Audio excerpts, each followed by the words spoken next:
வாழ்க வளமுடன். வணக்கம்ப்பா. இன்றைக்கி சுரைக்காயை வச்சு ஒரு தோசை எப்படி செய்கிறதுன்னு பார்ப்போம். ஒரு 200 கிராம் அரிசி ஒரு 4 மணி நேரம் ஊற வச்சு வடிகட்டி மிக்சியில் சேர்த்துருக்கேன். அதில் ஒரு 1/2 டீஸ்பூன் ஜீரகம், உப்பு போட்டிருக்கேன், பெருங்காயத்தூள் போட்டிருக்கேன்.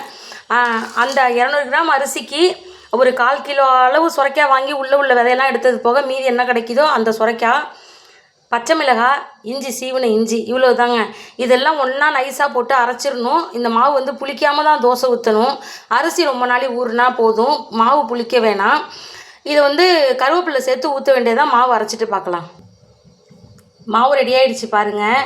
இது வந்து புளிக்க வேணாம், உள்ளே எடுத்து வச்சிடலாம். எப்போ தோசை ஊற்றுறோமோ அப்போ கருவேப்பிலை போட்டு நைஸாக ஊற்றிக்க வேண்டியதான். தோசை ஊற்றும் போது பார்க்கலாங்க. இது வெயிட் லாஸ்க்கு ரொம்ப யூஸ்ஃபுல்லாக இருக்கும். நீங்களும் ட்ரை பண்ணி பாருங்கள்.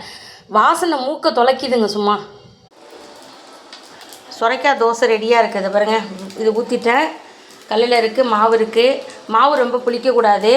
இந்த தோசைக்கு வந்து நம்ம தொட்டுக்க சைடிஷ் எதுவும் தேவையில்லை. வேணுங்கிறவங்க தேங்காய் மட்டும் வச்சு வெள்ளை கலர் சட்னி அரைச்சி கடுகு மிளகாய் கிள்ளி போட்டு தாளிச்சிக்கலாம். சைடிஷ்க்கு ரொம்ப நல்லாயிருக்கும். நான் எதுவும் சேர்த்துக்க போகிறதில்ல, ஏன்னா இதில் காரம் இருக்குது. இஞ்சி, பச்சை மிளகாய், ஜீரகம் சேர்த்துருக்கிறதுனால நல்ல வாசனையாக காரம் இருக்குது. நான் சும்மா தான் சாப்பிட போகிறேன். நீங்களே ட்ரை பண்ணி பாருங்கள். உடம்புக்கு ரொம்ப நல்லது.